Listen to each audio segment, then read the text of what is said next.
Jangan putus asa menghadapi cobaan. Yakin dan percaya itulah kuncinya. Kadang aku harus menyatu dan juga saling melengkapi untuk menggapai semua mimpi. Mana kabarnya? Dari mana aja nih? Boleh tuliskan mungkin dikabari datang dari daerah mana. Aku mulai ya.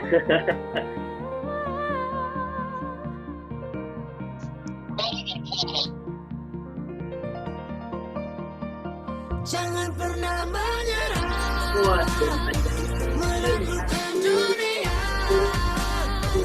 Surabaya. Aku berjuang jadi pemenang. Oh, bakal dulu. Tetap semangat. Cilacap, masa diverse banget ini dia. Takkan pernah habis. Jambi, Tasikmalaya. Wow. Ini berkumpul dari Bengkulu.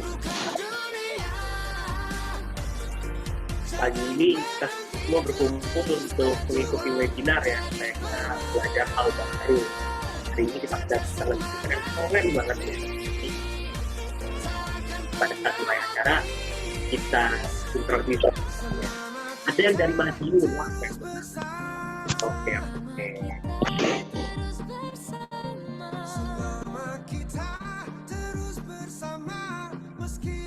Dari Padang, wow. Keren juga ya, hari ini kita berkumpul ternyata dengan orang-orang yang latar belakangnya itu sangat berbeda-beda. Jadi kita bisa bertukar pikiran dengan perspektif yang lebih luas gitu ya, dari Bengkulu, Madiun, Padang, Tasikmalaya, Cilacap, Lampung. Wow. Keren banget.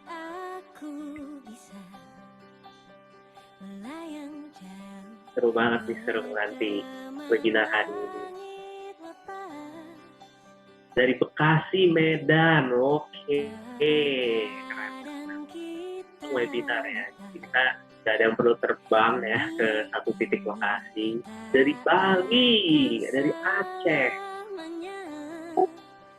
Keren banget, wah dari Madiun lagi.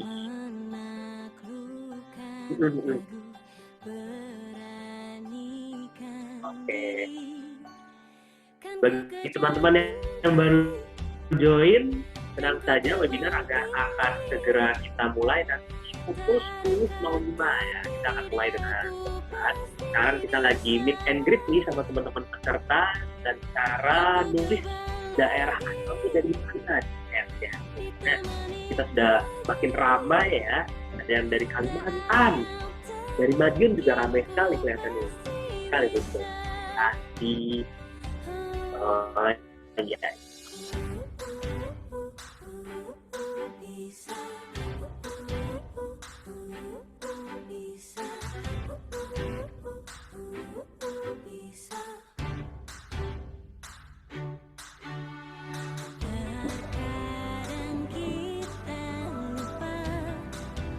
Baik, acara akan segera dimulai bentar lagi, jadi kita sudah bersiap dan duduk yang nyaman ya, mungkin supaya kita bisa relax sambil partisipasi di webinar pagi hari. Kita akan mulai sedikit lagi.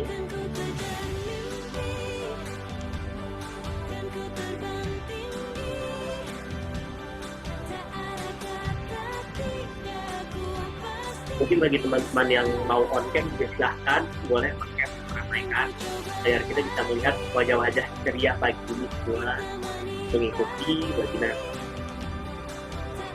Oke, sudah 10.05, jadi acaranya kita mulai. Selamat pagi, saya Brian Senopati dari Marvin Foundation. Saya hari ini akan berlaku sebagai moderator untuk speaker hari ini. Baik, terima kasih teman-teman telah datang pagi hari ini untuk acara webinar bersama Marvin Foundation. Sebelumnya, akan saya bacakan rangkaian acara untuk hari ini. Sharing session akan dimulai pukul 10.15 dan akan berlanjut selama 40 menit hingga 10.55. Mulai 10.55 kita akan memiliki sesi tanya jawab selama 30 menit dan kemudian berakhir di 11.25 di mana kita akan melakukan penutupan selama 5 menit. Baik, dari sekarang hingga sharing session, mari kita dengarkan pemaparan dari organisasi Marvin Foundation.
Marvin Foundation merupakan yayasan yang bergerak di bidang sosial, pendidikan, dan kesehatan.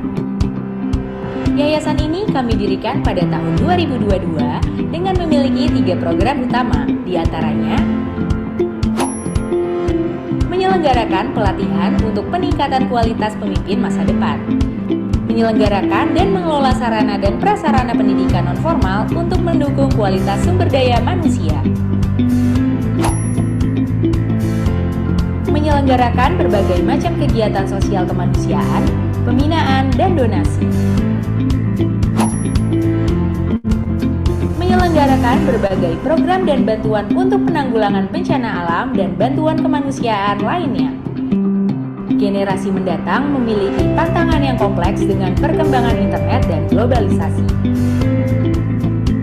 Anak didik yang saat ini sedang menimba ilmu di SMA dan dalam persiapan untuk menentukan langkah selanjutnya perlu mendapatkan dukungan dan arahan agar dapat menyiapkan masa depan yang lebih baik. Marvin Foundation didirikan terinspirasi dari sosok Marvin Zaki Maheswara yang dikenal berjiwa sosial, peduli dengan sesama, dan memiliki daya juang yang tinggi. Semangatlah Indonesia! Dalam mewujudkan cita-cita terciptanya akses pendidikan tingkat lanjut dan lapangan pekerjaan, Marvin Foundation bekerja sama dengan Job2Go yang merupakan platform pencari kerja untuk membantu memberikan akses pekerjaan seluas-luasnya kepada siswa-siswi tingkat menengah atas. Marvin Foundation didirikan salah satunya karena kepedulian terhadap pertumbuhan generasi masa kini dan mendatang.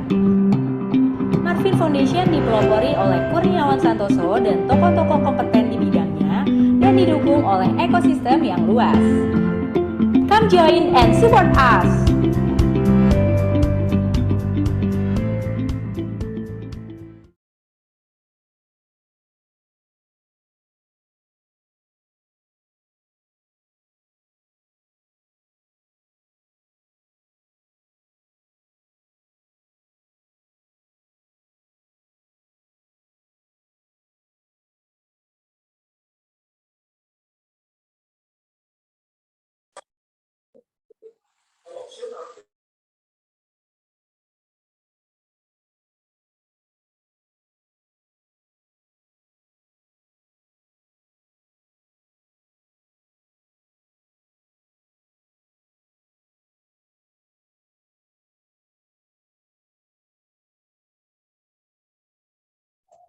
Oke, baik. Terima kasih atas videonya.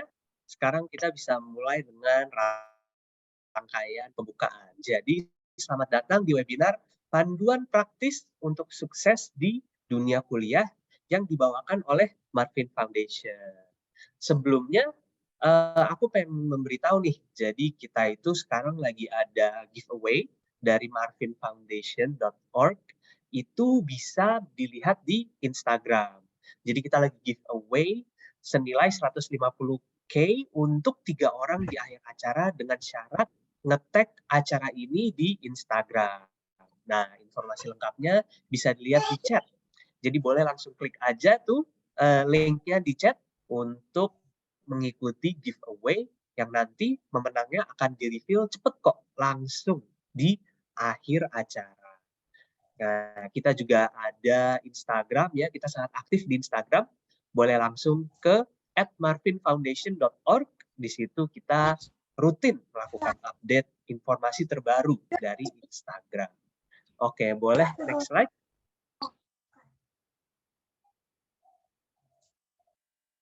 Oke, jadi ini organisasi kita. Jadi Marvin Foundation ini didirikan karena kepedulian terhadap pertumbuhan generasi masa kini dan masa mendatang. Maka dari itu, Yayasan Bakti Marvin Zeki ini bergerak di 3 bidang. Kita utamanya bergerak di bidang pendidikan, di mana kita sempat ada program kerja High School Bootcamp for Future Leader. Dulu kita selenggarakan di Madiun secara fisik, ramai banget acaranya yang datang. Kita juga ada rencana mau menyelenggarakan di daerah-daerah lain. Jadi teman-teman yang berasal dari daerah, jangan khawatir. Suatu hari kita akan menyelenggarakan acara di daerah-daerah untuk inisiatif pendidikan. Kita juga bergerak di bidang kemanusiaan dan juga bidang sosial. Jadi begitu. Oke, selanjutnya mari kita langsung aja untuk ke acara utamanya. Kita akan mendengarkan pemaparan materi dari pembicara kita pagi ini, Pak Zul. Halo Pak Zul, selamat pagi. Pagi, halo Kak Bian, sehat Kak Bian ya? Halo, alhamdulillah sehat. Bagaimana kabarnya Pak Zul? Baik. Ini lagi di Cirebon nih, lagi OTW ke Oslo. Oh, di Solo deh Cirebon. maksudnya. Oh, OTW ke Solo, break dulu di Cirebon karena mau ngobrol-ngobrol ya sama teman-teman di sini. oh iya, ngobrol sama teman di Solo ya. Mungkin kalau ada teman-teman yang di Solo tiba-tiba ketemu Pak boleh. Zul bisa. Boleh banget, boleh. Oke, baik. Boleh Pak Zul, silahkan dimulai dengan PPT-nya. Oke, baik. Makasih banyak ya Mas Brian dan teman-teman sekalian. Bismillahirrahmanirrahim. Assalamualaikum warahmatullahi wabarakatuh. Waalaikumsalam warahmatullahi wabarakatuh. Jadi terima kasih banyak ya Martin sudah mengundang saya di acara ini gitu. Jadi saya pribadi juga punya yayasan dan mirip dengan concern yang dimiliki oleh Martin, yaitu di bidang sosial dan khususnya pendidikan begitu. Dan Kak Iwan juga yang CEO Jog2Go dan juga Martin tadi itu adalah beliau senior saya waktu di ekonomi UI gitu. Jadi dan kami juga sudah berkolaborasi ya beberapa kali dalam hal isu pendidikan dan sosial khususnya ke anak-anak generasi depan. Termasuk juga ini kalau teman-teman lihat itu foto di tengah itu, yang di tengah itu ada warna hijau stabilo itu saya gitu, dan dengan pendirinya Martin Foundation, Kak Iwan gitu ya. Kalau Kak Iwan itu khususnya ke pendidikan secara umum sosial, kalau saya memang pendidikan anaknya melalui sepak bola gitu, karena saya hobinya di sana. Nanti itu juga kita akan masuk pembahasannya ke sana gitu ya. Jadi terkait dengan panduan praktis sukses di dunia kuliah dan juga masa depan kalian nanti ya, salah satunya kuncinya adalah pendidikan dan juga passion kalian nanti di mana yang membuat ketertarikan kalian di mana, jadi membuat hidup kalian lebih bermakna gitu ya. Nah, ini tadi sudah dipresentasikan ya Kak Bian. Mungkin saya skip aja.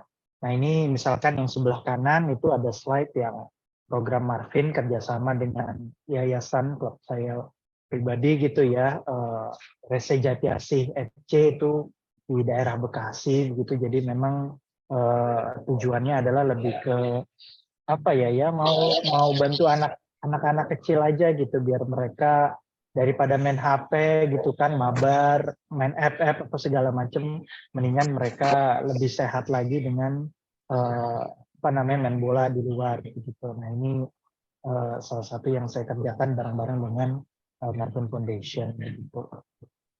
Nah ini tak kenal maka tak sayang ya, ini adalah profil singkat saya. Jadi saya S1-nya di Ilmu Ekonomi Universitas Indonesia, angkatan 2008, lulus 2012, lalu kerja setahun, gak lama langsung lanjut S2 dan S3 di Inggris, gitu, dengan jurusan yang juga sama, ilmu ekonomi atau ekonomi. Nah, jadi kalau rekan-rekan tahu Bu Sri Mulyani, nah saya itu juga kira-kira tracknya mirip-mirip dengan beliau lah, jurusan yang saya ambil sama, dan saya juga ekonom seperti beliau, begitu, dan dari sisi pendidikan juga saya kurang lebih ya mirip-mirip jalurnya diambil oleh beliau gitu. Jadi kalau teman-teman tahu istilah ekonom, nah itu biasanya jurusan saya adalah produsen para ekonom gitu. Ekonom itu semacam dokter, tapi yang didiagnosa itu bukan tubuh, tapi perekonomian kita gitu, perekonomian Indonesia. Nah itu pekerjaan saya saat ini, saya menjadi peneliti ekonomi atau ekonom. Nah, sekarang itu saya dinasnya di Bank Rakyat Indonesia gitu ya, kurang lebih setahun belakangan. Sebelumnya saya juga ekonom di berbagai lembaga, termasuk di Persatuan Bangsa-Bangsa, khususnya dalam hal ini ILO ya, International Labour Organization. Pernah juga saya jadi ekonom untuk se-ASEAN, untuk pemerintah Inggris. Jadi menjembatani antara pemerintah Inggris juga dengan pemerintah di negara ASEAN, khususnya Indonesia. Dan saya juga ekonom di INDEF atau Institute for Development of Economics and Finance. Nah, di sini ada yang anak ekonomi juga gak ya? Di sini saya asumsi udah baru lulus SMA ya atau kuliah gitu ya. Coba taruh di chat yang anak ekonomi atau cung tangannya yang anak ekonomi juga.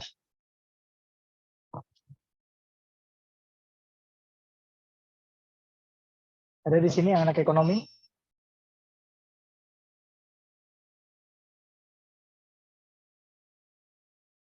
Wah, anak akuntansi ya siap. Oh, Mas Kabrian tau ternyata.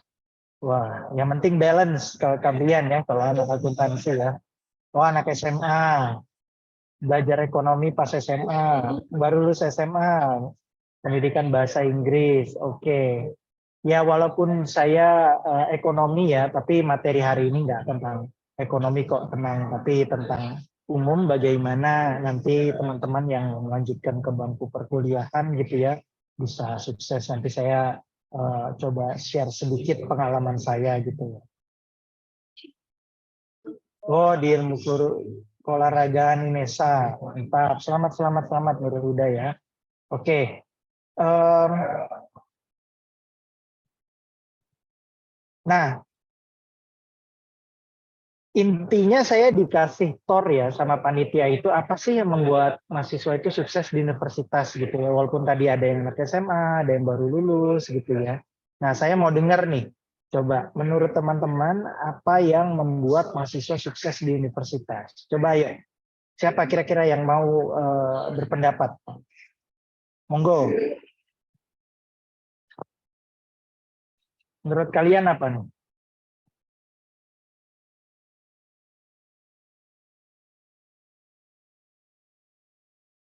Aktif mencari relasi, bagus. Ya, networking ya.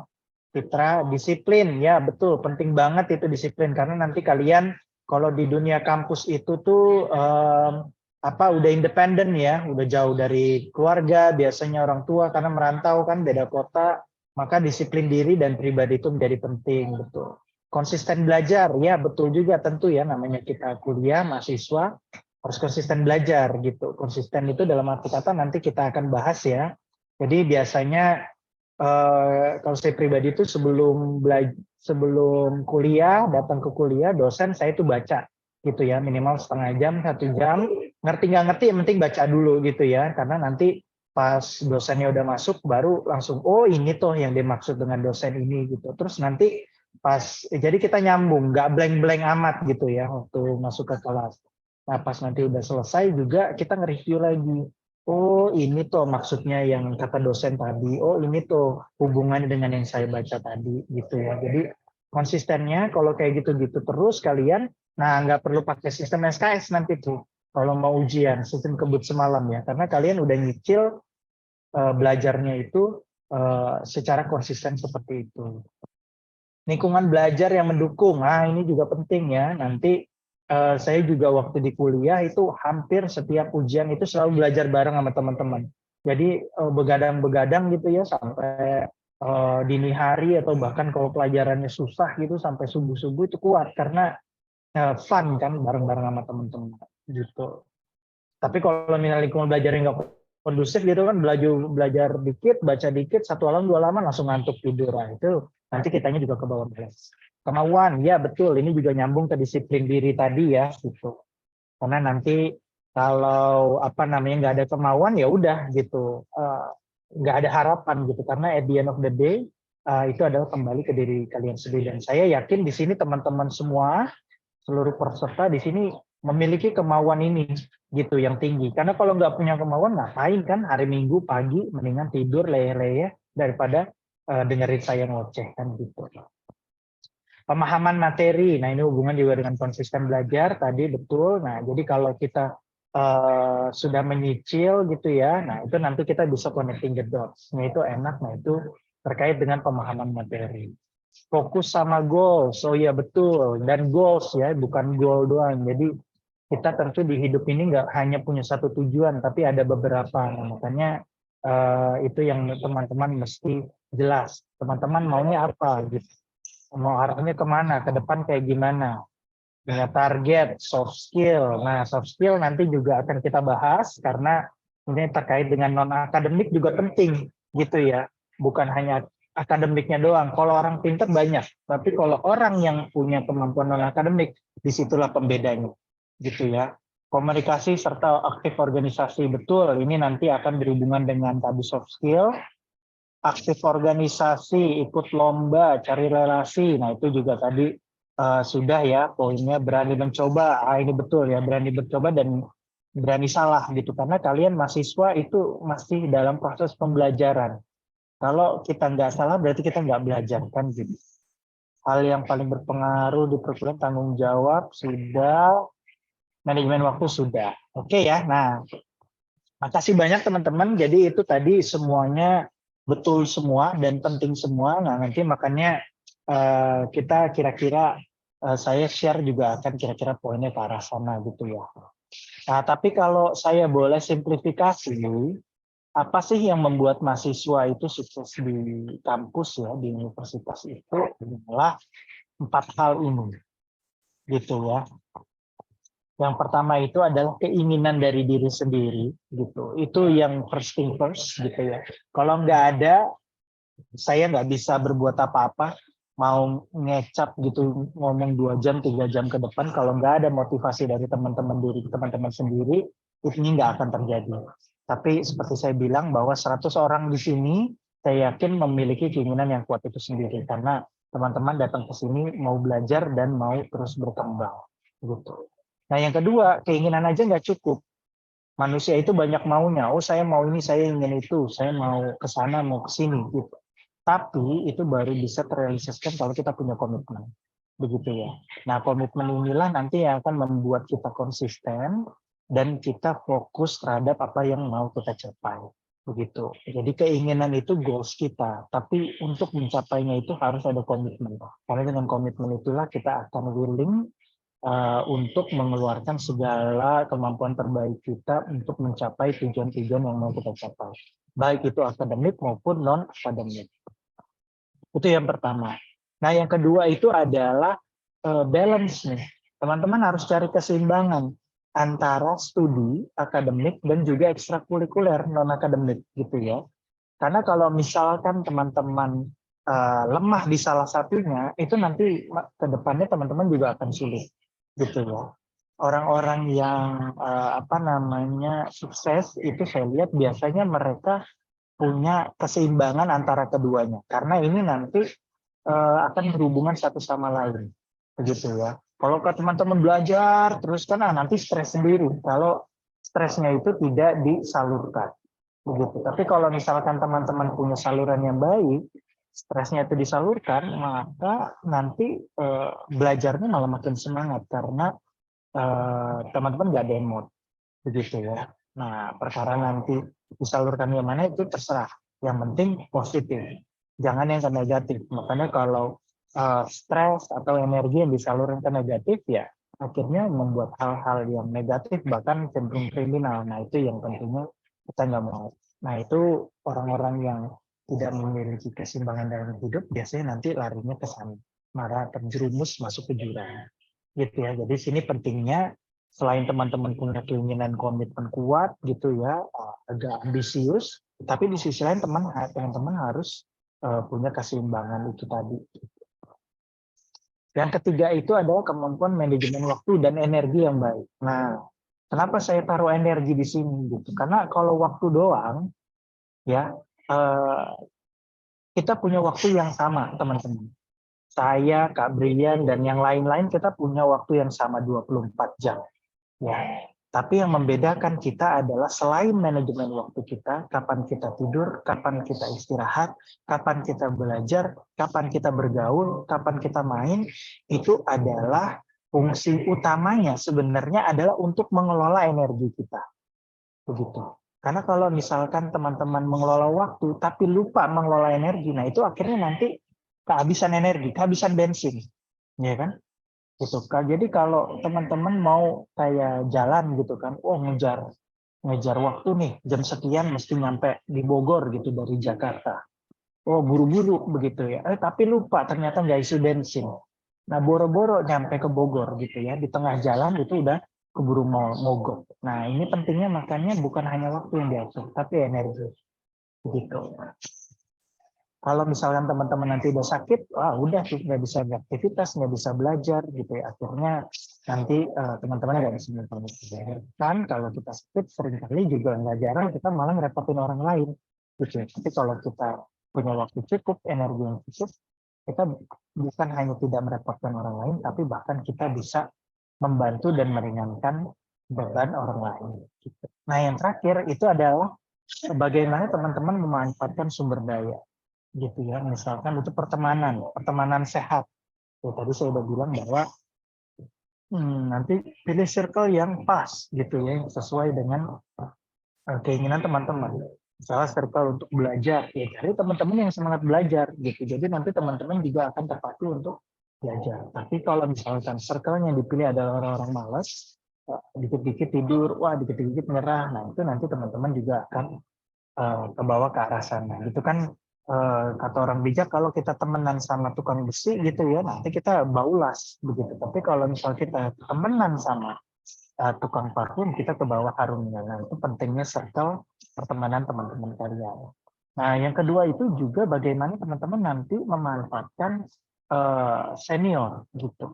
Dalam arti kata kenapa senior itu penting? Karena mereka hidup lebih dulu daripada kita.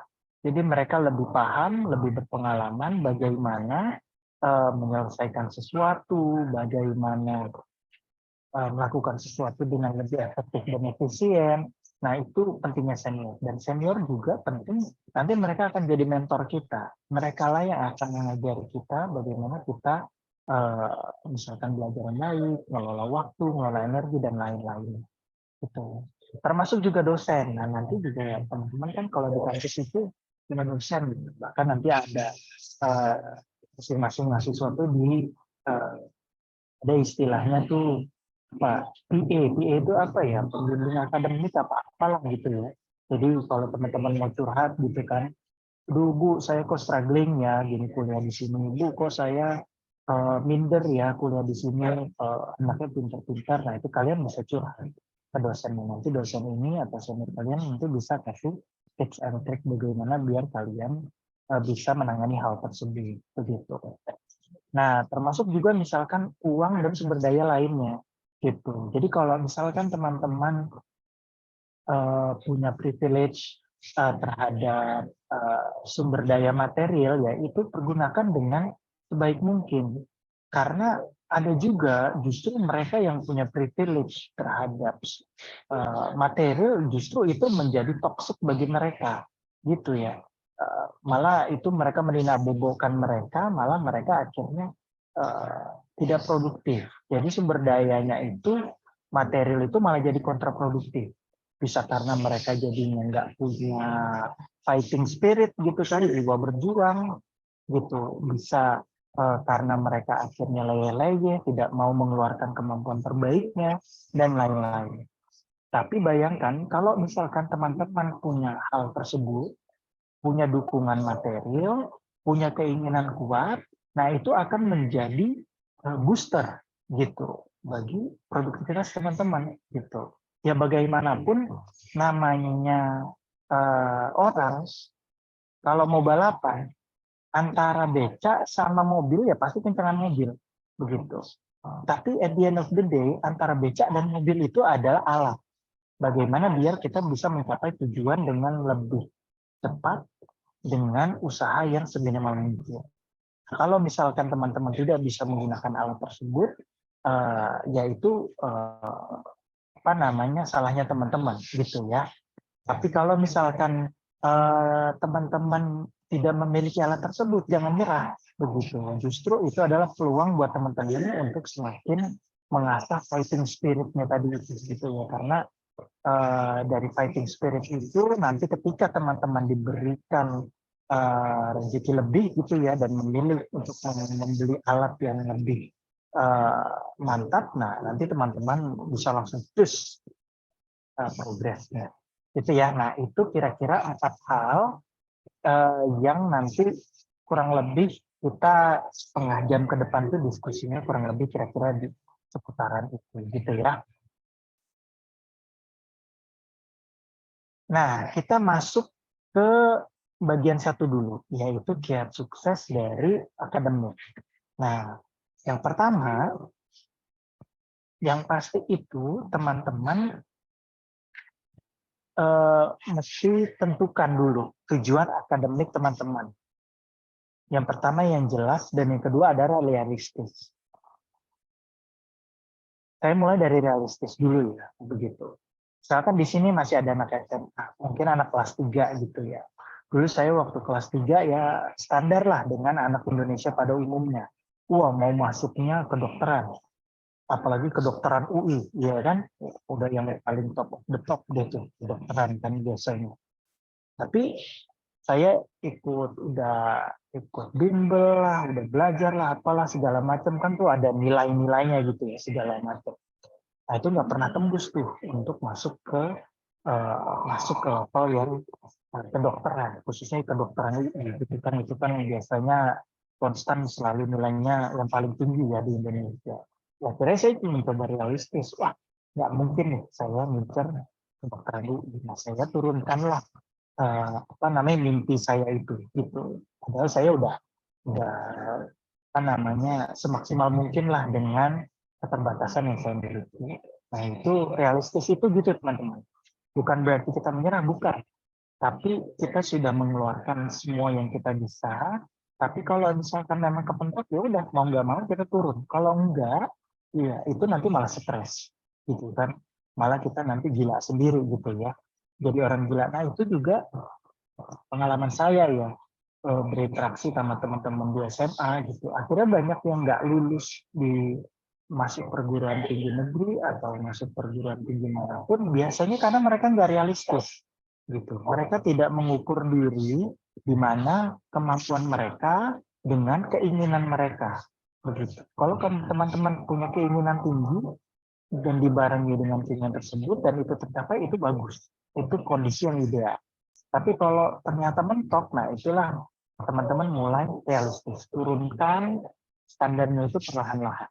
Begitu ya. Karena di hidup itu nanti kita begitu. Nggak semuanya yang kita mau itu akan tercapai. Begitu ya. Dan itu yang paling tahu adalah bukan orang lain, bukan orang tua, tapi adalah diri kita sendiri. Kita bisa mengukur yang tahu kemampuan kita itu diri kita sendiri. Begitu ya. Nah, yang kedua itu mesti jelas. Teman-teman mau apa? Simple, apakah teman-teman nanti mau pilih jurusan kuliah yang di rumpun sosial gitu ya kayak saya, kayak ekonomi, atau teman-teman mau ke rumpun apa istilahnya satu lagi sains gitu. Nggak ada yang benar salah, nggak ada yang lebih baik atau lebih buruk, nggak ada. Itu adalah murni dari teman-teman masa depannya mau ke yang mana. Nah itu mesti teman-teman putuskan dari sekarang. Karena kalau itu nggak jelas, itu nggak akan tercapai gitu kan. Ibaratnya kayak teman-teman nih buka Google Map gitu kan. Ya itu ketika teman-teman tahu mau kemana itu tinggal ketuk. Nanti Google Map akan menunjukkan jalannya mau kemana. Terserah teman-teman mau naik apa, mau pilih jalan yang mana, tapi nanti kalau tujuannya jelas nanti akan sampai. Begitu banyak jalan menuju Rome. Tapi kalau teman-teman nggak tahu tujuannya jelas, walaupun ada Google Map itu nggak akan nyampe. Nah itu tujuan akademiknya jelas. Nah itu waktu itu saya sebenarnya termasuk tergolong apa ya, mohon maaf, anak-anak IPA songong gitu kan. Anak IPA itu banyak yang nggak mau gitu ngambil sosial gitu kan, gengsi gitu. Wah makanya dulu saya nggak mau tuh ke sosial. Tapi saya dulu sebelum ke UI saya belajar waktu IPB dulu setahun. Nah pas di IPB itu saya belajar ekonomi gitu kan. Nah loh, kok menarik ekonomi ini ya gitu. Dan ini terkait dengan ngurusi hajat hidup orang banyak gitu ilmunya. Kantong kita masing-masing itu yang ngurusin ekonom gitu ya. Bagaimana kantong teman-teman itu bisa terus tebal, terus terisi itu tugasnya ekonom. Wah, ini penting banget gitu kan. Makanya saya akhirnya lihat udah sendiri yang tadinya nggak mau ke belajar ilmu-ilmu sosial, akhirnya saya malah banting setir. Awalnya saya itu ilmu komputer, ya. Akhirnya saya tahun berikutnya setahun pindah, saya ambil ujian lagi masuk ke ekonomi. Nah itu adalah tujuan akademik yang jelas, karena saya mau jadi ekonom, saya mau ngurusin perekonomian Indonesia ke depan. Makanya saya mau belajar di tempat-tempat yang memang terkenal ekonominya itu bagus. Gitu. Nah sekarang teman-teman mau apa? Teman-teman mau jadi dokter itu bagus. Teman-teman mau jadi suster itu juga bagus. Teman-teman mau jadi seniman bagus. Begitu. Tapi teman-teman mesti punya tujuan khusus akademik yang jelas. Karena kalau enggak itu enggak akan bisa. Nah yang kedua, setelah itu ya nanti mesti buat jadwal belajar yang teratur dan konsisten. Tadi saya udah kasih tips and trick ya bahwa kalau saya pribadi itu saya biasanya alokasikan waktu untuk membaca bahan ajar sebelum dosennya itu dimulai gitu kan. Biasanya di pertemuan pertama atau bahkan di sistem akademiknya itu kan kita bisa download tuh, ada silabusnya kan, ada materi ajarnya apa, oh tema pembelajarannya ini, bahan bacaannya ini, bahkan seringkali dosen tuh udah upload slide-nya dia, bahan untuk yang dia sampaikan nanti. Nah itu teman-teman baca dulu, minimal skimming. Nanti teman-teman akan dapat big ideas-nya apa. Nanti teman-teman akan dapat sense, oh yang akan dibahas tuh ini. Kak, tapi seringkali saya nggak paham, ya wajar gitu. Itu makanya fungsinya dosen untuk menjelaskan bagaimana hubungan satu ide dengan ide yang lainnya. Nah, teman-teman baca itu, apalagi nanti kalau di dunia kampus itu kan banyak jargon nih, banyak istilah-istilah rumit. Nah, itu teman-teman kalau baca itu, nanti ketika dosen jelasin, teman-teman jadinya nggak rumit. Gitu. Udah ngerti, oh ini tuh yang disebut dengan istilah ini. Oh ini tuh hubungannya dengan konsep ini, dengan teori itu. Gitu. Nah itu sebelum pembelajaran. Nah yang selama pembelajaran itu juga penting. Gitu ya. Seringkali orang itu juga terdistract gitu.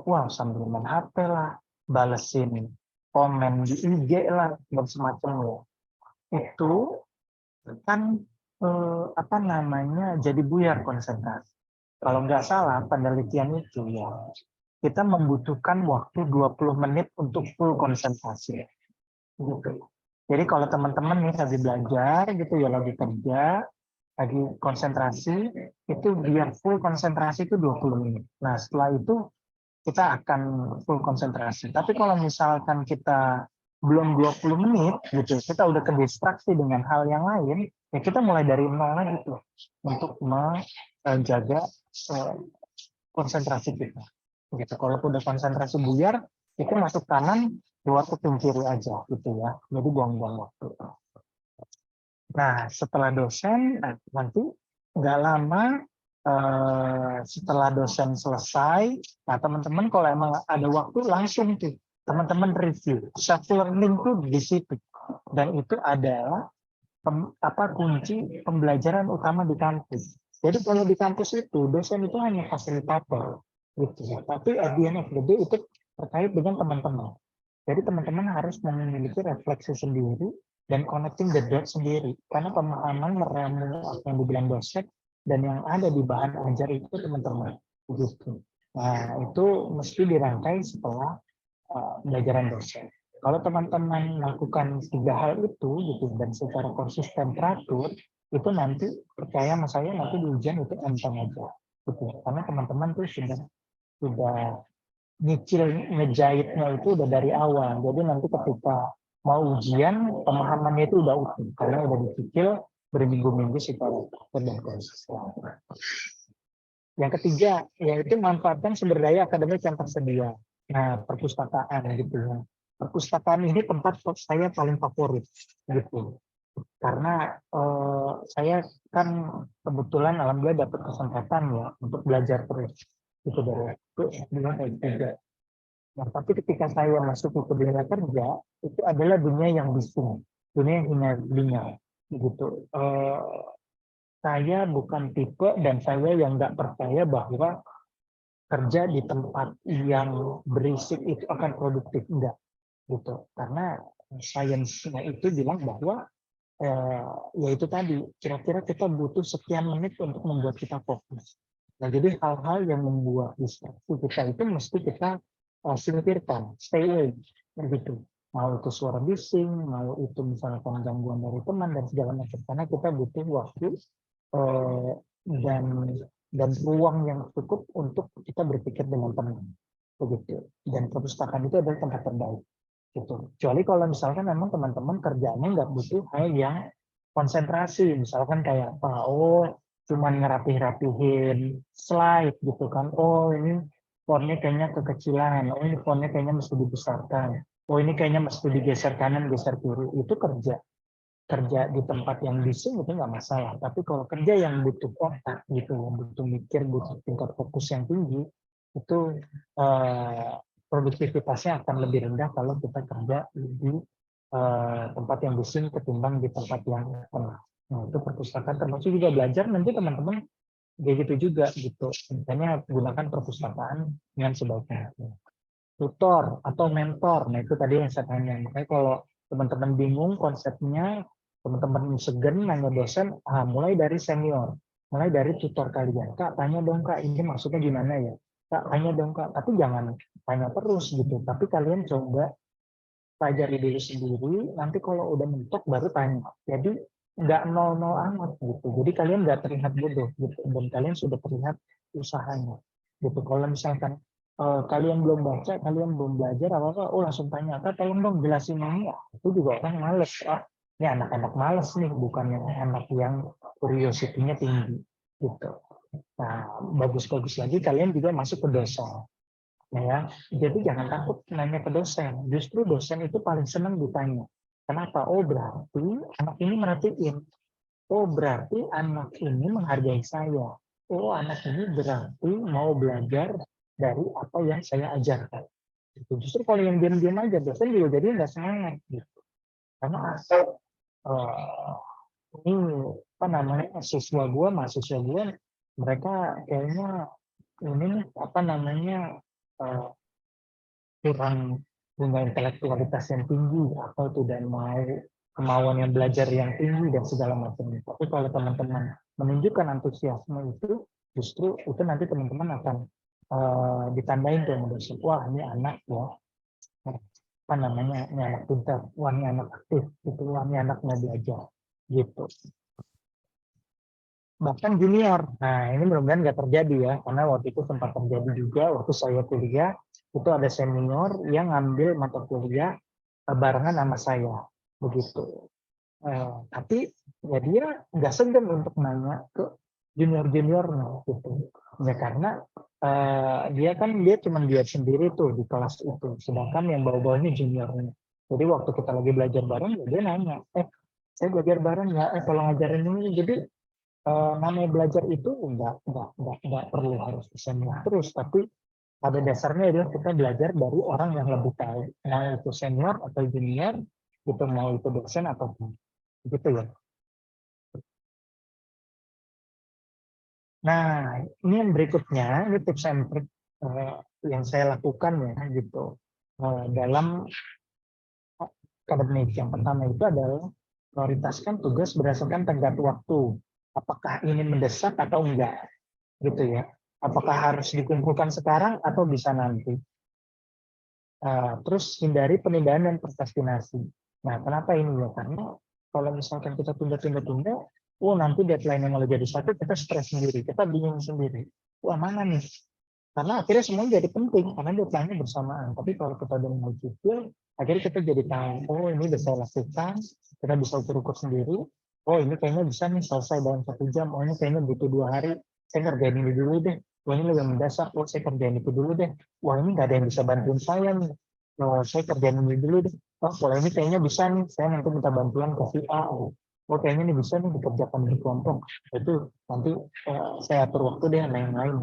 Itu nanti hal-hal kayak gitu itu akan tergantung bagaimana kita men-set prioritas.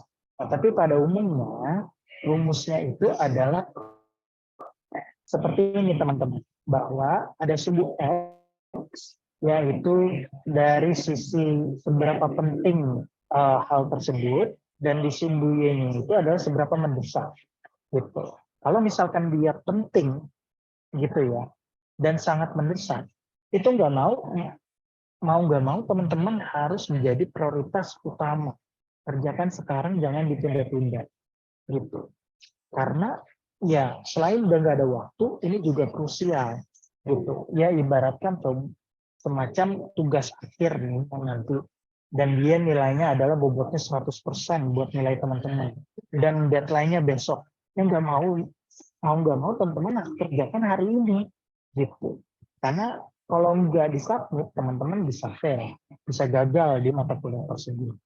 Dan yang kedua, kalau nggak dikerjakan detik ini, teman-teman nanti nggak butuh cukup waktu untuk menyelesaikannya, gitu ya. Itu kalau dia super penting dan super mendesak, nggak mau kerjakan sekarang. Apalagi kalau ini ternyata tugas individu, gitu.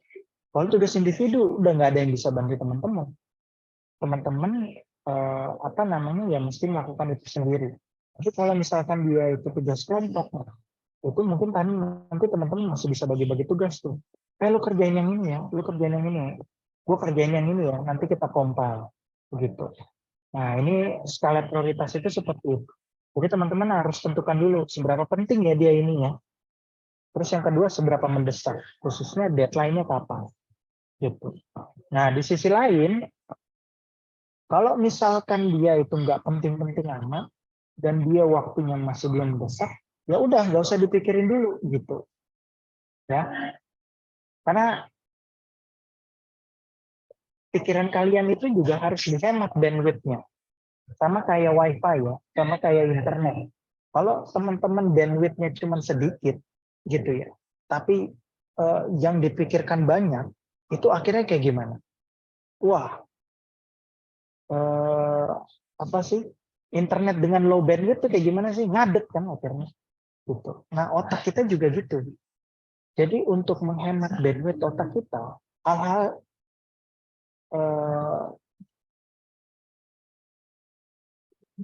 bentar, ini headset saya habis nih. Masih kedengeran nggak ya, Kabrian? Kedengeran Pak, kedengeran. Kedengeran ya, masih ya. Oh, dia cuma sebelah ini doang yang habis. Yang satu lagi masih oke. Tapi masih jelas ya kedengerannya? Jelas, aman. Aman, oke. Nah, itu dia. Jadi balik lagi ke bandwidth otak kita ya, gitu. Bandwidth otak kita ini juga mesti diamankan. Jangan terlalu banyak hal yang kita pikirkan. Kalau terlalu banyak yang dipikirkan, selain nanti kita cepat ubanan, yang kedua nanti kita bisa stres sendiri. Gitu. Orang stres itu karena dia kebanyakan yang dipikirkan. Gitu. Jadi hal-hal yang tidak mendesak dan tidak terlalu penting itu nanti aja kita pikir. Begitu ya. Tapi tetap kita catat. Gitu. Kita set reminder di HP. Oh ini nanti deadline-nya masih 2 minggu lagi. Oh nanti deh saya kerjain yang penting-penting dulu. Oh ini masih seminggu lagi. Oh nanti deh saya kerjain yang deadline-nya besok dulu. Karena kalau teman-teman nggak bisa memilah mana prioritas yang harus dikerjakan sekarang. Dan nanti itu nanti otak teman-teman tuh low bandwidth gitu. Jadi kayak ngezoom bandwidth-nya rendah, akhirnya ngadet itu aksesnya kan begitu. Oke, terus yang kedua, gunakan teknik belajar yang efektif, misalkan dicatat gitu ya. Apalagi sekarang catat itu kan, misalkan kayak deadline itu di HP itu sekarang udah ada tuh kalender. Jadi teman-teman udah nggak ada alasan lagi, wah saya lupa Bu, deadline-nya tanggal sekian gitu. Bahkan di HP itu juga ada to-do list. Nah, to-do list itu kan nanti ada yang to-do list mau dilakukan hari ini, bahkan bisa kita bintangin, itu berarti menjadi prioritas. Ada yang bisa menjadi to-do list besok, to-do list minggu ini, to-do list bulan ini, bahkan to-do list 1 tahun kita ini mau ngapain. Atau itulah yang dikenal dengan resolusi awal tahun kan dulu, kalau dulu setiap 31 Desember kan kita bikin resolusi 2023. Nah itu sebenarnya to-do list. Gitu. To-do list itu dalam setahun kita mau melakukan ini, mau mencapai ini, nah itu tinggal di breakdown aja menjadi lebih detail, menjadi bulanan, menjadi mingguan, menjadi harian, bahkan menjadi jam-jaman. Begitu ya. Nah, nanti pas belajar juga, namanya kuliah itu kan kita belajar dari ide-ide yang kompleks. Nah, makanya nanti teman-teman pelajari mind map ini gitu ya. Jadi misalkan di sini kita belajar konsep empati gitu ya. Oh, saya bukan anak psikologi nih, saya cari aja di Google gitu mind map. Oh, ternyata kayaknya di konsep empati itu, empati ada kita mesti think and feel. Ada juga say and do gitu kan. Nah, nanti ini ada breakdown-nya lagi nih konsepnya. Nah, itu nanti teman-teman mesti pelajari karena cara kerja otak kita juga seperti itu, ya. Kita mesti pahami dulu ide umumnya apa, lalu nanti sub idenya apa. Nanti dari sub ide itu sub-subnya lagi apa. Nah, itu nanti connecting the dots di situ. Gitu ya. Nah, jadi mind mapping ini penting karena nanti ini membantu otak teman-teman untuk berpikir lebih terstruktur dan rapi gitu ya. Nah, yang terakhir itu tentu istirahat yang cukup untuk menjaga kesehatan fisik dan mental. Nah, itu tadi dari prioritas itu, karena kalau misal teman-teman tidak bisa menentukan prioritas, nanti teman-teman bingung, wah kok semuanya kayaknya penting, jadi teman-teman stres sendiri. Jadi kepikiran cuma belajar terus, tapi hal-hal lain nggak dilakukan. Nah, kalau teman-teman merasa semuanya penting harus dilakukan, akhirnya mental teman-teman kena mental, ya kan? Bandwidth-nya kena, gitu. Karena otaknya udah full. Oke. Next ya. Nah, kalau tadi akademik, sekarang kita non-akademik. Kalau non-akademik, saya usul itu 2 hal. Pertama, manfaatkan kesempatan untuk mengembangkan keterampilan kepemimpinan. Itu ya. Jadi,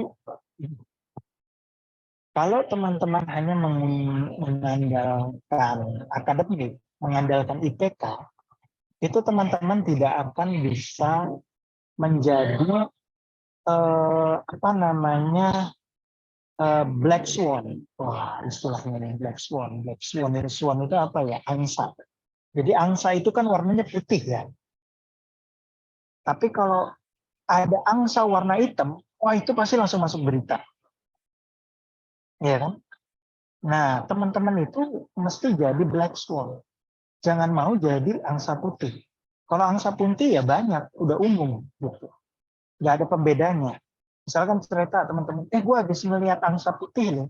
Ya emang angsa warnanya putih gitu kan. Jadi nggak ada sesuatu yang wow gitu. Tapi kalau misalkan tahu nggak? Tadi gue baru lewat sini gue ngeliat ada angsa warnanya hitam loh, gitu. Bahkan hitam putih kayak bajunya Juventus misalnya gitu kan. Wah, itu bisa jadi berita gitu.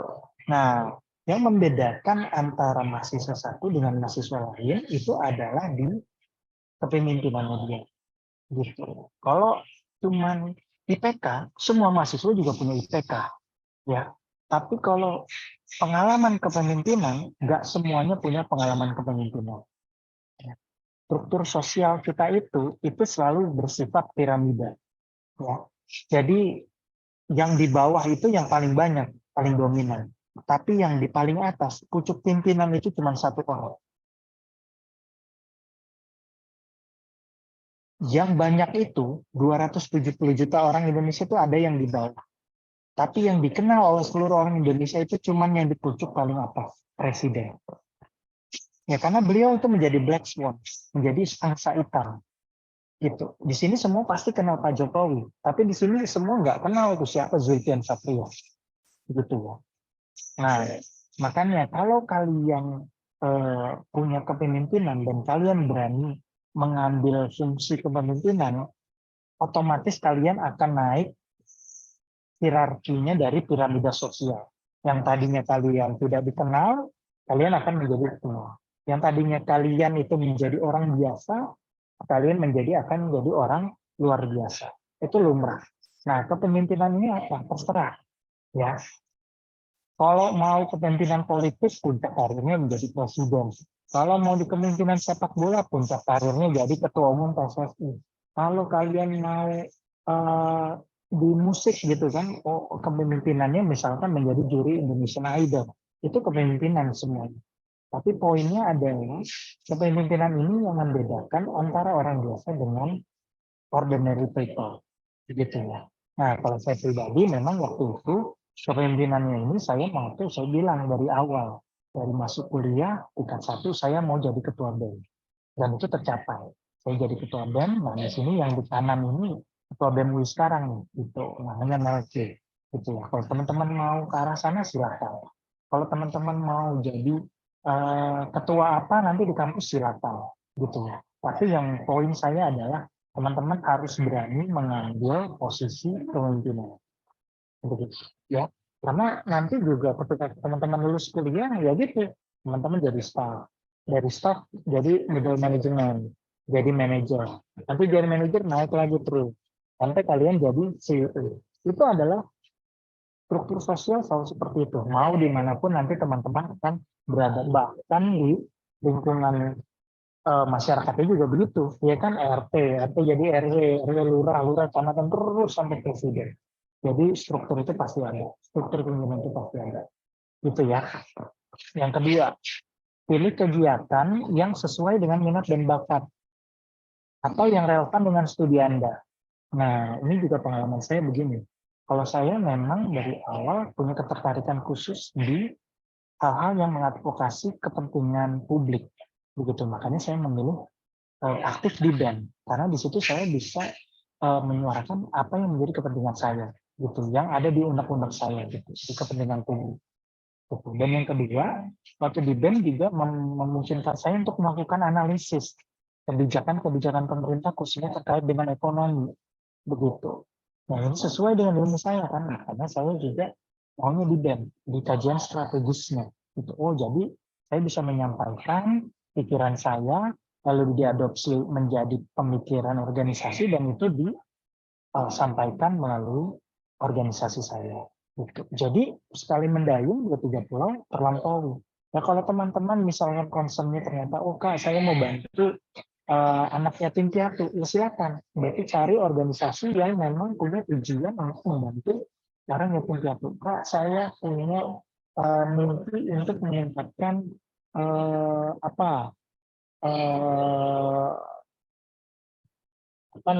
memperkenalkan musik jazz di Indonesia, silakan gitu. Kalian bergabung di sana, nggak ada yang salah di situ, gitu. Atau yaitu mulai dari spektrum yang sangat sosial, dari mulai spektrum yang lain, itu silakan, gitu ya. Tapi yang pasti adalah cari yang sesuai dengan keinginan kalian. Gitu.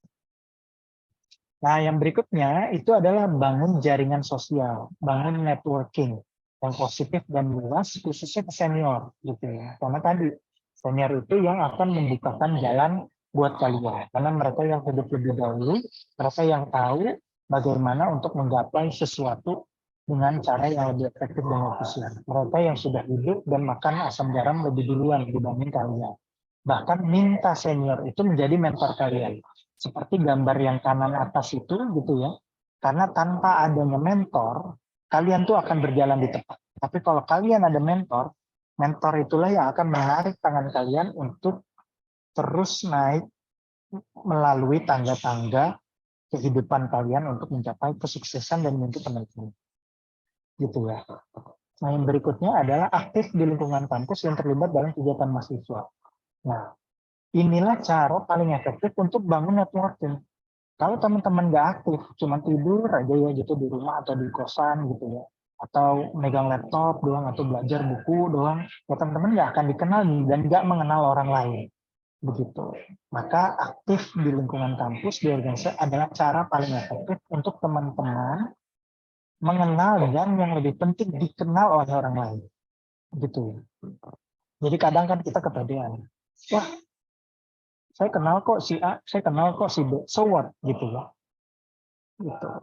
Ya itu penting. Jadi nanti teman-teman kalau misalkan mau minta bantuan atau teman-teman mau minta ilmu, teman-teman, Pak, Bu, Kak, kenalin saya kita waktu itu ketemu di Zoom ini gitu. Oh iya iya benar benar gitu. Tapi yang lebih penting adalah teman-teman dikenal sebagai siapa gitu. Karena kalau misalkan teman-teman dikenal, teman-teman bukan yang nyapa, tapi teman-teman yang disapa gitu. Nah, kalau misalnya udah sampai segitu, nah nanti kalian akan lebih enak lagi kalau misalnya sudah dikenal gitu ya. Apalagi kalau dikenalnya sama orang-orang penting, orang-orang sukses. Itu semacam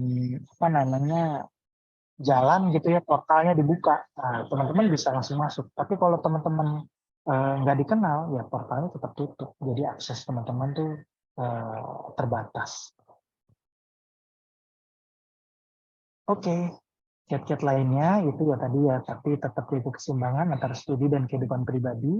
Bukan berarti teman-teman mau mengejar mimpi akademik dan akademik, tapi teman-teman melupakan kehidupan pribadi. Misalkan kesehatan teman-teman, misalkan nelfon orang tua, ngasih kabar orang tua, atau main sama teman gitu ya, atau bahkan waktu untuk pacar gitu kan. Nah, itu jangan sampai dikorbankan juga. Jadi intinya semuanya itu mesti seimbang gitu ya, sesuai dengan porsinya. Mengatur waktu dengan bijak antara belajar, berkegiatan, dan beristirahat. Nah ini tadi ya, itu skala prioritas, itu mesti diatur sebaik mungkin. Pahami bahwa keberhasilan akademik dan non-akademik dapat saling mendukung. Nah itu yang tadi saya bilang analogi bandwidth. Gitu ya. Mau bandwidth teman-teman itu sebesar apapun, tapi kalau teman-teman nggak pinter mengaturnya, itu akan jadi low bandwidth juga akhirnya. Gitu ya. Makanya kalau kayak kita Zoom kan juga kalau bandwidth teman-teman tinggi, teman-teman bisa on cam gitu. Tapi kalau tiba-tiba lagi low bandwidth, ya mau nggak mau kita off cam gitu, karena biar kita tetap terkoneksi. Nah itu skala prioritas di sana yang penting. Gitu. Kelola stres dengan kegiatan relaksasi gitu ya, seperti meditasi, yoga, olahraga, musik, nongkrong sama temen gitu kan, kita hahi atau hobi yang disukai gitu. Simpulan terakhir, jadi untuk sukses di dunia akademik dan akademik di universitas itu nanti pertama tetap komitmen pada tujuan akademik dan akademik teman-teman gitu ya. Teman-teman nanti mau IPK berapa? Apakah teman-teman mau IPK di atas 3 atau 3,3 apa 3,5 silakan. Non akademik apa teman-teman nanti mau aktif di BEM, mau aktif di jurusan, mau aktif di non ekskul lainnya, misalkan musik atau olahraga silakan. Karena itu penting ke poin berikutnya, yaitu keseimbangan antara studi dan kegiatan ekstrakurikuler. Terus manfaatkan sumber daya yang ada tadi ya, fasilitas di kampus jangan lupa dipakai gitu ya, koneksi ke senior, koneksi ke teman, bahkan ke junior tuh jangan lupa gitu ya, jaga silaturahim. karena silaturahmi itu konon kata yang pembuka pintu rezeki, dan itu memang betul ya, dan juga pengalaman saya seperti itu. Jaga kesehatan fisik dan mental, tadi saya bilang, kalau teman-teman mau ke Bogor tapi nggak punya bensin, sama aja bohong, nggak akan nyampe-nyampe gitu. Kalau teman-teman punya banyak mimpi tapi teman-teman sakit, itu teman-teman nggak bisa ngapa-ngapain. Itu bangun jaringan yang positif dan produktif, karena jaringan yang produktif dan positif itu tadi yang saya analogikan seperti berteman dengan tukang besi, kita akan balas, tapi kalau berteman dengan tukang parfum, kita akan cium harumnya. Mungkin itu saja kabrian dari saya, kurang lebihnya mohon maaf. Assalamualaikum warahmatullahi wabarakatuh. Waalaikumsalam warahmatullahi wabarakatuh. Waalaikumsalam warahmatullahi wabarakatuh. Paparan materi. Oke, baik. Sebelum kita move on ke sesi Q&A, aku ingin ngingetin teman-teman nih, jadi kita nih punya link absen, nanti akan dibagikan di chat. Jadi teman-teman yang belum ngisi link absen, boleh silahkan lihat linknya di chat dan kemudian diisi ya. Oke, selanjutnya kita akan masuk ke sesi Q&A. Kita memiliki waktu sekitar 20 menit ya, dan kelihatannya udah ada salah satu teman kita yang semangat nih ingin bertanya. Mungkin dari Kak Nifa ya, Kak Nifa dari Bandung, dipersilahkan bila mau langsung bertanya ke Pak Zul. Silahkan, boleh langsung unmute. Baik, bismillahirrahmanirrahim. Assalamualaikum warahmatullahi wabarakatuh. Baik. Sebelumnya maaf Kak, saya tadi mau coba pakai virtual background tapi nggak ketemu linknya. Sama-sama. Perkenalkan, saya Nifa dari Bandung gitu ya. Izin bertanya kepada Kak Zulfian atau Kak Ijul. Jadi kan saat ini saya sedang bekerja sebagai branch manager ya di bidang pendidikan seperti itu. Namun saya juga pengen banget buat ngelanjutin kuliah S2 gitu ya. Saya sudah lama selesai kuliah itu dari 2018 seperti itu. Namun setelah kuliah saya aktif waktu itu di NGO, kemudian saat ini di lembaga pendidikan seperti itu. Nah, kemudian apakah ada saran jurusan yang relate dengan pekerjaan saya saat ini gitu ya. Nah, kalau misalkan dulu saya itu kan namanya di pendidikan sains gitu ya.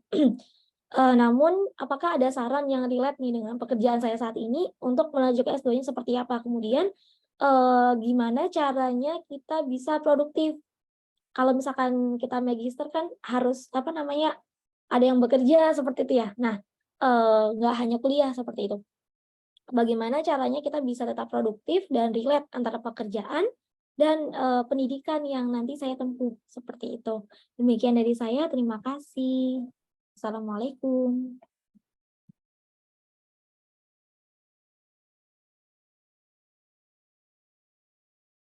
Boleh, silahkan Pak Zulfian apabila ingin langsung dijawab.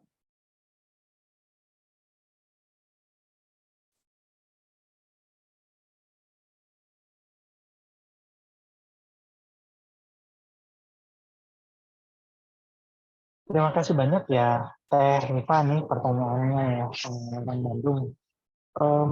Tadi jadi udah kerja ya, kerjanya tadi apa spesifiknya kerjanya, dan mau cari S2 yang bisa relate gitu ya dengan pekerjaannya sekarang. Tapi boleh dijelasin nggak lebih detail pekerjaannya apa gitu, day-to-day-nya, dan nanti ke depannya mau ngapain? Pekerjaan saya saat ini sebagai branch manager di lembaga pendidikan bimbingan dan Ya, lembaga kebayang. konsultan seperti Iya. itu. Ya, makasih. Kebayang. Nah, jadi Tenifa mungkin saya nggak perlu jawab secara teknis ya, tapi saya jawab secara konsep. Jadi kebetulan saya itu juga pernah jadi penyeleksi salah satu lembaga beasiswa ke luar negeri gitu ya, salah satu pemerintah luar negeri yang top lah di Indonesia. Nah, intinya yang dicari oleh pemberi beasiswa itu, mau beasiswanya apapun, dan pengalaman saya sebagai penyeleksi ya, itu adalah ada benang merah antara apa yang sebelumnya dilakukan, yang sekarang dilakukan, dan yang ke depan nanti mau dicapai. Nah, itu harus ada benang merahnya tuh. Harus ada story-nya, harus ada ceritanya. Gitu. Misalkan oh, Tenifa kan sekarang jadi branch manager di lembaga pendidikan. Nah, coba refleksikan dengan pengalaman sebelumnya, misalkan kuliahnya. Oh, kan banyak juga orang yang mau kuliahnya ini, kuliahnya ini, tapi kerjaannya ternyata nggak nyambung, ya kan? Atau ada juga yang kayak saya, kuliahnya ini, ya kan, ekonomi, kerjanya juga sebagai ekonom, nyambung 100%. Nah, itu nggak ada salah benar, begitu. Tapi bagaimana teman-teman itu bisa membuat cerita yang menarik dari mata penyeleksi, begitu. Kalau misalkan kejadiannya kayak saya, itu biasanya relatif lebih mudah membuat story-nya. Karena kan gampang. Oh, saya lulusan ekonomi, saya mau menjadi ekonom, misalkan saya mau menjadi seperti Bu Sri Mulyani, Menteri Keuangan, jadi mengelola keuangan negara sehingga bisa membangun Indonesia, bla bla bla bla bla. Oleh karena itu saya mau sekolah S2, ya kan? Nah, itu kan udah masuk ke masa depan. Nah, nanti lebih detail lagi. Oh, terus so what kalau misalnya udah S2? Oh, karena S2 nanti saya akan belajar lebih dalam, bla bla bla bla bla bla. Nanti saya akan mengimplementasikan ilmu saya ini sehingga bla bla bla bla bla bla. Sehingga nanti saya juga bisa melanjutkan ke jenjang yang lebih tinggi S3 bla bla bla bla bla. Nah, itu ada story-nya gitu. Tapi kalau misalkan teman-teman nggak ada story-nya, itu akan susah gitu ya. Nah, jadi dipikirkan aja story-nya teman-teman tuh apa? Story dari pengalaman teman-teman, story dari apa yang teman-teman lakukan hari ini dan ke depan teman-teman mau jadi apa. Kalau itu ada satu story yang utuh dan menarik, itu teman-teman itu pasti akan mendapatkan beasiswa dengan sangat mudah gitu ya. Gitu. Dan jurusannya itu ya tadi itu juga gitu.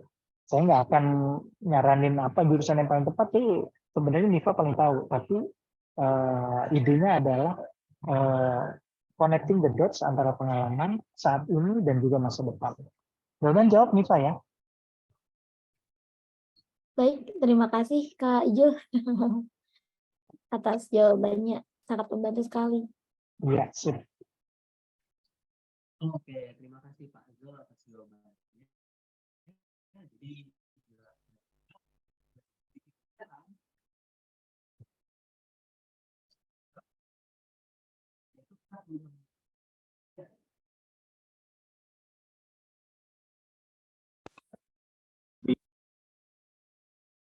di 9 bulan.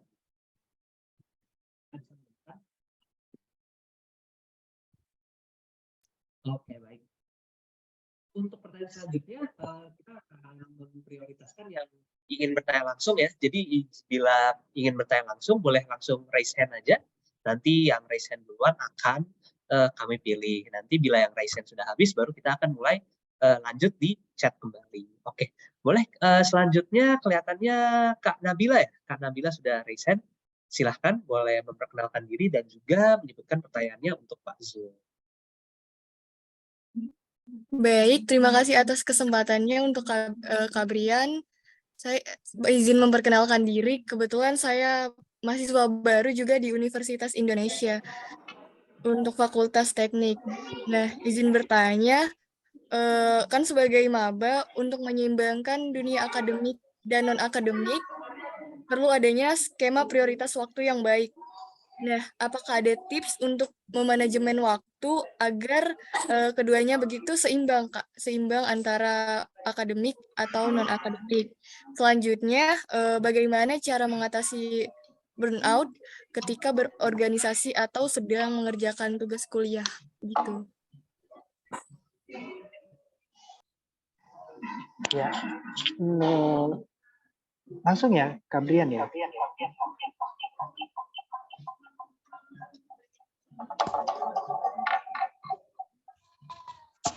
Halo, cek Kak Brian. Oke, suara sudah masuk. Sudah masuk ya? Boleh ya? Ya. Oke, makasih banyak Nabila ya pertanyaannya dan selamat ya. Terima juga di teknik lagi. Wah, Nabila jadi apa namanya cewek bersama biasanya kalau di teknik gitu ya, nanti karena kebanyakan cowok-cowok aja, tapi nanti Nabila banyak ketemu apa namanya cowok-cowok ganteng berarti nanti dari tekniknya. Apa namanya tadi ya ngatur waktu. Kalau saya dulu ngatur waktu itu saya punya diary ya, apa namanya baik itu diary yang saya tempel di kamar gitu. Itu ada tuh biasanya di tukang-tukang fotokopi kan gitu ya. Dan yang kedua adalah diary yang buku dulu sih buku gitu ya, karena dulu kan belum terlalu digitalize ya. Ini saya udah 10 tahun lebih kan dulu dari waktu mahasiswa gitu. Tapi kalau sekarang kan udah digitalize, nah tadi saya bilang di HP aja juga udah ada. Tapi pada intinya adalah ya harus dicatat itu gitu. Karena kalau nggak dicatat nanti kita lupa, kita burn out sendiri nanti gitu kan. Kadang-kadang tiba-tiba, waduh lupa lagi nggak dicatat. Ternyata seharusnya kita udah mengalokasikan waktu dan tenaga kita untuk nonton ini, ternyata karena kita lupa, akhirnya kita burn out gitu ya. Nah, kalau saya dulu sih konkretnya gitu ya. Di kamar tuh saya punya diary bulanan gitu ya. Jadi dari tanggal 1 sampai 31 itu saya tulis tuh prioritas harian saya apa gitu, bahkan kadang saya tentukan gitu dari jam sekian sampai jam sekian. Itu juga ada tekniknya tuh, waduh saya lupa nama teknik pastinya apa gitu ya, tapi yang kalau memang kita sangat terbatas waktunya, jadi dibatasin juga, teman-teman mau menyelesaikan ini berapa lama, apa mau 10 menit, apa 30 menit, apa 1 jam gitu. Nanti kalau di set alarm gitu ya, oh ini udah 10 menit, udah selesai nggak selesai tinggalin gitu. Karena kalau teman-teman punya competing prioritas gitu, prioritas yang semuanya penting nih gitu, yang emang nggak bisa ditinggal harus dikerjain. Nah, itu mau nggak mau teman-teman mengalokasikan waktunya itu dan tenaganya itu seperti itu gitu. Nah di bukunya itu yang lebih di big picture-nya lagi gitu. Jadi kalau dulu saya beli buku yaitu to-do list tiap hari saya ngapain gitu ya, dan itu sampai setahun ke depan. Jadi ya dulu memang masih tulis tangan gitu. Kalau sekarang sih saya juga udah modal HP aja. Jadi kalau di HP saya, kalau Nabila lihat HP saya yang paling depan itu bukan aplikasi ya gitu, bukan WhatsApp, bukan apa segala macam, tapi paling depan itu ada 2. Satu adalah to-do list, yang kedua adalah jadwal saya yang tanggal itu gitu. Nah, terus kalau saya swipe gitu ke kanan, widgetnya itu juga adalah widget tanggal gitu. Karena kalau yang paling depan itu adalah untuk yang short term, yang biasanya hari ini itu isi HP saya paling depan, tapi kalau yang di halaman kedua itu adalah tanggalan bulanan bahkan setahun ke depan. Jadi saya itu sih apa namanya biar menjadi reminder, oh ini nih saya ada to-do list ini, oh saya ada rapat ini tanggal segini jam sekian di sini gitu. Itu sih paling sarannya ya Nabila ya. Jawab ya, benar-benar jawab ya Nabila ya. Iya, kejawab Kak. Terima kasih banyak. Jawab sampai Nabila. Dulu atas jawabannya, jadi bisa saya simpulkan lagi. Jadi yang penting itu adalah kita harus mencatat kegiatan kita untuk supaya kita bisa mengalokasi. Jadi kita mau ngapain aja, bahkan kita bisa menjadwalkan hingga setahun ke depan. Dan penting untuk tetap keep in track itu to-do list kita dengan cara ya di kalender atau bahkan di handphone yang langsung pertama kita lihat itu bukan aplikasi tapi jadwal kita. Oke, baik. Kita sebetulnya waktunya tinggal sekitar 5 menit lagi, jadi mungkin saya hanya bisa mengambil sekitar 1 atau 2 pertanyaan lagi. Bila ada yang mau bertanya langsung, boleh langsung raise hand, tapi bila tidak, kita bisa lanjut dari salah satu pertanyaan di chat. Oke, kita bisa ambil pertanyaan dari Kak Muhammad Ihsan. Jadi Kak Ihsan ini dari Ciamis, dia izin mau bertanya seperti ini. Jadi Kak Ihsan memiliki keinginan untuk masuk jurusan pendidikan bahasa Inggris, tapi diterimanya di jurusan pendidikan bahasa Indonesia. Bagaimana ya caranya Pak Zul agar Kak Ihsan ini tetap semangat menjalani program studi yang pada awalnya tidak diniatkan? Boleh Pak Zul, silahkan dijawab. Ya, makasih banyak ya. Ini pertanyaannya siapa yang nanya tadi, Kak Brian? Sorry namanya. Kak Ihsan, Muhammad Kak Ihsan. Ihsan, iya Kak Ihsan, tenang Kak Ihsan, you're not alone ya. Jadi banyak orang yang seperti ini nih. Salju ya kan, istilahnya salju, salah jurusan gitu. Tapi ya nggak apa-apa begitu, karena anggap saja itu sebagai apa namanya, training kehidupan. Jadi saya udah bilang ya bahwa seringkali nanti di kehidupan memang apa yang kita inginkan itu nggak tercapai. Gitu, makanya kita kalau itu sudah terjadi kita mesti menurunkan standar kita agar kita menjadi lebih realistis gitu untuk menghemat bandwidth kita tadi. Kalau nggak kepikiran kita malah jadi stres gitu, kena mental. Nah, biar tetap semangat tadi tipsnya apa? Yaitu satu gitu ya, bahwa itu adalah training kehidupan. Jadi bagaimana menerima konsekuensi atas pilihan itu juga penting begitu. Karena seringkali keputusan itu kan sebenarnya ada di tangan kita, gitu ya. Nah, makanya yang penting itu adalah skill kehidupan, bagaimana kita menerima konsekuensi dari setiap keputusan yang kita ambil. Sekarang begini, misalkan kalian tadi maunya bahasa Inggris, ternyata juga bahasa Indonesia. Nah, sebenarnya itu adalah keputusan, gitu. Entah itu keputusan diambil orang lain, keputusan Kabrian atau hybrid gitu ya. Tapi intinya itu adalah harus siap mengambil konsekuensi dari keputusan itu, begitu. Karena seringkali yang kita nggak siap itu kita udah ngambil keputusan, tapi kita nggak mau menjalani konsekuensinya, begitu. Nah itu yang nggak boleh. Tapi kalau kita udah ngambil keputusan ya lakukan, begitu. Nah kalau misal udah terlanjur mengambil keputusan itu, gitu ya. Nggak mau melakukan, nah itu malah makin berabe, nanti malah hidupnya makin berantakan. Jadi kalau memang udah ambil keputusan, udah lakukan, terima konsekuensinya, full komitmen di sana. Tapi kalau misalkan belum mengambil keputusan, nah itu makanya titik penting itu adalah keputusan hidup. Dan itu nanti bukan hanya soal milih jurusan, tapi nanti perkara pemilihan keputusan kehidupan itu nanti akan terus terjadi sampai kita mati. Gitu ya. Kalau sekarang dari peralihan anak SMA ke universitas, memang mungkin keputusan terberat yang akan kita lakukan adalah kita mau ambil jurusan apa, kita mau kuliah di mana, ya kan? Nah itu memang berat tuh buat level anak baru lulus SMA, gitu. Tapi nanti teman-teman habis lulus SMA, teman-teman juga harus pikirkan.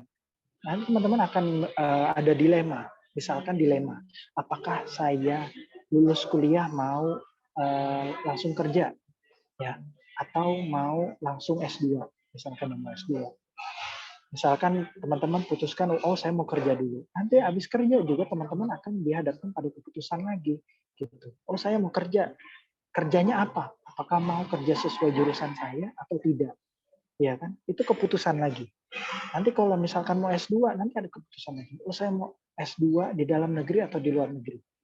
Ya kan? Kalau di luar negeri mungkin saya dapat exposure pengalaman di luar negeri. Tapi kalau di dalam negeri, jadi mungkin saya bisa sambil kerja gitu S2-nya.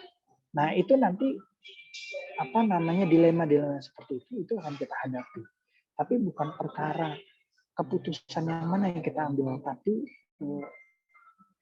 konsekuensi dari keputusan itulah yang mesti kita pikirkan gitu. Jadi once sudah diambil keputusan, ya tidak ada jalan keluar kecuali kita komit dengan keputusan yang kita ambil. Nah saya pribadi pun sering tuh kadang kan kita udah ambil keputusan, kadang kita menyesal ya menyesal boleh aja gitu, tapi harus move on gitu, ambil sebagai pelajaran hidup. Misalnya contoh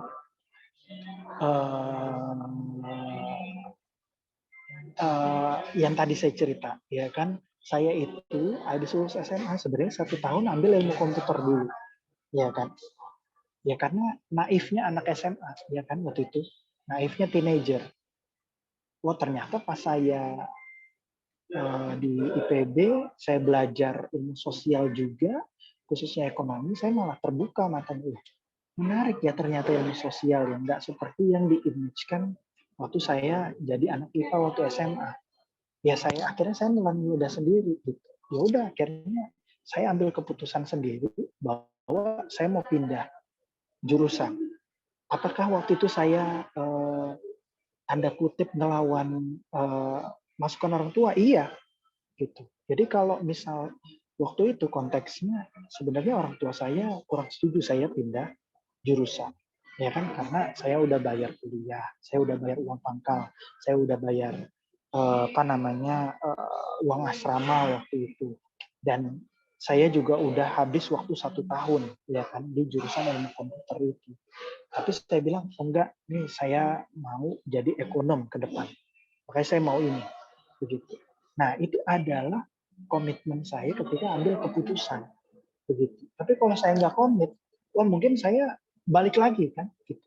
Jadi ilmu komputer gitu. Nah, itu yang saya maksud bahwa bukan yang lebih penting dari mengambil keputusan adalah dari menjalankan konsekuensi dari keputusan yang kita ambil. Mungkin itu ya. Jadi pasti berat, tapi tenang aja. Banyak juga orang yang jurusannya apa, kerjanya apa, gitu ya. Nah itu nanti ya tergantung dari kita sih bagaimana menjalani hidupnya gitu ya. Terima kasih banyak Pak Zul atas jawabannya. Jadi bila boleh saya simpulkan, bagaimana jika Kristan ini mendapat jurusan yang tidak dikehendaki di awal, yaitu pertama anggap saja ini memang latihan kehidupan, jadi menurunkan standar, menjadi sederhana, dan kemudian belajar untuk menerima konsekuensi atas keputusan yang diambil. Dan juga komit dengan keputusan yang diambil ini, dan juga menjadikan keputusan ini tuh sebagai pembelajaran ke depannya, dan tetap membuka mata bahwa di depannya itu tetap ada kesempatan lain gitu. Mungkin bila sekarang kita menyesali keputusan kita, tapi kita perlu move on gitu. Kita perlu tetap komit dan menjalani hidup kita sebaik mungkin seperti itu. Oke, baik teman-teman, terima kasih banyak atas pertanyaannya yang sangat antusias. Kebetulan kita sudah kehabisan waktu, jadi sekarang kita akan masuk penutup acara. Tapi sebelum itu, aku ingin mengingatkan teman-teman bila belum mengisi link absen, bisa mengisi link absen agar mendapat sertifikat atas webinar hari ini. Linknya sudah aku bagikan langsung di chat. Dan juga ingin mengingatkan bahwa kita masih ada loh giveaway 150.000 untuk 3 pemenang. Yang linknya akan dibagikan di share juga di chat. Jadi jangan lupa untuk ikut giveaway-nya yang nanti pemenangnya akan diberitahu dalam waktu dekat. Oke, dan terakhir untuk merayakan kebersamaan kita hari ini di webinar, kita akan foto bersama ya dengan Pak Zul sebelum penutupan. Jadi bagi teman-teman diperkenankan untuk on cam boleh, dan apabila bisa mengakses virtual background-nya, dipersilahkan juga untuk memakai virtual background-nya. Kalau nggak ada juga nggak masalah. Yang penting kita on cam, kita rame-rame. Oke, seru banget teman-teman udah mulai on cam. Mungkin sambil tunggu on cam bisa baca-baca tuh giveaway-nya ngapain sih. Tuh, harusnya giveaway-nya mudah. Kita nge-tag Marvin Foundation nih di story Instagram. Share keseruan pagi ini, ikut webinar. Mungkin kita juga bisa tunjukin nih kita sambil makan apa gitu. Mungkin webinar kita sambil makan kan pagi-pagi gini, atau mungkin setelah webinar ini kita ada resolusi apa gitu kan, insight yang didapat dari Pak Zul. Oke, boleh. Kelihatannya sudah cukup banyak yang on cam. Boleh dibantu oleh operator ya untuk screenshot-nya. Nanti aba-aba dari saya, nanti operator yang screenshot. Oke. Kita persiapkan. Oke, apabila operator sudah siap, aku hitung ya. Oke. 1, 2, 3.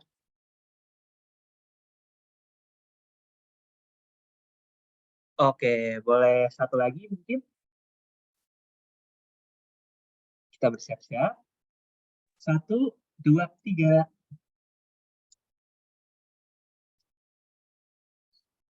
Oke, baik teman-teman. Terima kasih banyak atas partisipasinya pagi ini, dan terima kasih banyak juga pada Pak Zul sudah memberikan materi yang sangat insightful dan sangat tepat bagi audiens kita pagi ini, yaitu teman-teman SMA yang mau beranjak kuliah, dan bahkan ada juga yang sudah kerja di PNS 2. Nah, jangan lupa untuk ikutan giveaway, linknya masih ada di chat, dan juga mengisi absen. Kemudian kepada Pak Zul, apabila ada closing statement, dipersilahkan. Iya, makasih banyak ya Kak Brian dan teman-teman semua atas atensinya. Mungkin closing statement dari saya itu santai aja, jalani masa kuliah ya. Menurutku sih itu masa paling indah ya, gitu. Jadi kalau dibilang masa SMA paling indah, kalau aku sih bagiku masa paling indah itu masa kuliah gitu ya, karena yaitu apa namanya masa dimana aku punya kebebasan diri sendiri gitu ya. Apa namanya nggak diintervensi orang lain termasuk orang tua, jadi apa yang terjadi selama di dunia kampus itu ya benar-benar refleksi dari keputusan yang aku ambil, jadi gitu. Jadi mau itu keputusan akademik maupun non akademik itu ada di tangan teman-teman semua, dan itu akan menentukan juga bagaimana kedepannya teman-teman. Tapi intinya ya enjoy aja, lakukan dengan sepenuh hati gitu, karena kalau nggak enjoy nanti malah jadi berat gitu, malah low bandwidth gitu ya. Mungkin itu aja Kak Brian, best of luck semuanya. Thank you. Baik, thank you Pak Zul, thank you juga atas partisipan pagi ini teman-teman. Oke, dengan itu acara webinar hari ini telah selesai. Terima kasih banyak atas partisipasinya. Dipersilahkan untuk meninggalkan ruangan Zoom. Terima kasih, sampai jumpa di acara selanjutnya. Thank you semuanya, thank you. Keep in touch ya, thank you. Terima kasih semuanya. Terima kasih Pak. Terima kasih, Pak. Yo, sama-sama, thank you.